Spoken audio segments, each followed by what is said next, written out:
Tenir dans les mauvais jours. Shalom bien-aimés dans le Seigneur, notre méditation du jour s'intitule Tenir dans les mauvais jours. Nous tirons notre texte dans Éphésiens chapitre 6, le verset 16, qui nous dit ceci.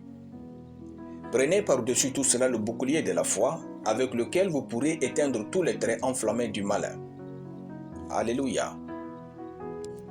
Si vous ne bâtissez pas votre foi pour remporter les batailles dans les mauvais jours, vous perdrez avec douleur face au diable. Avez-vous déjà fait face à une situation où une personne que vous aimez est malade, vous avez prié pour sa santé et elle est morte? Avez-vous perdu un être cher le jour où vous pensiez que votre foi pouvait suffire à Dieu pour le sauver? Avez-vous fait face à des situations où vous avez eu des regrets? Si je savais, j'aurais dû passer plus de temps dans la prière, j'aurais dû plus méditer la parole de Dieu afin de changer ces choses. Si je savais, j'aurais dû plus passer du temps avec le Saint-Esprit afin d'éviter qu'un tel malheur puisse nous arriver. Que cela ait été votre cas ou non, commencez à faire de telle sorte que cela ne vous arrive pas. Le proverbe africain qui dit « On ne nourrit pas le coq le jour du marché » est plus vrai pour notre foi. Au lieu de chercher à comprendre la guérison divine aujourd'hui, n'attendez pas de tomber malade avant de fouiller dans la Bible les vérités de Dieu sur la guérison. Plusieurs en sont morts. Cherchez à exercer les dons spirituels, sinon vous le ferez avec regret après le jour où vous pourriez perdre quelqu'un qui compte tellement pour vous. Anticipons donc sur les mauvais jours et bâtissons une grande foi. Les mauvais jours sont les jours difficiles.